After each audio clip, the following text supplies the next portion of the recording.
Vanjaar vier nie net Kirstenbosch sy 100ste bestaanjaar nie, maar ook die Chelsea Blommeskou in Londen.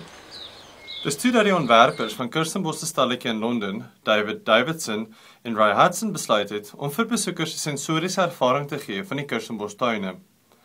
Aan die een kant van die ronde uitstalling sal daar Proteas wees en aan die ander kant sal Kirstenbosch se oudste deel, die Dal, uitgebeeld word, met onder andere broodbome en Gouverneur Bird se bad.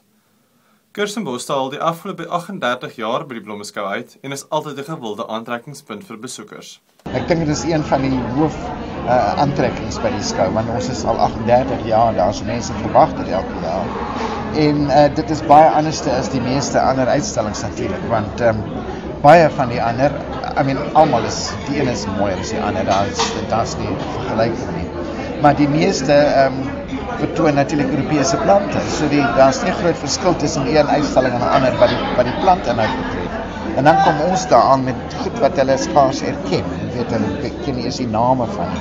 So dit is altyd vir hulle vreeslike aangename belewenis om ons plante ook daar te hê.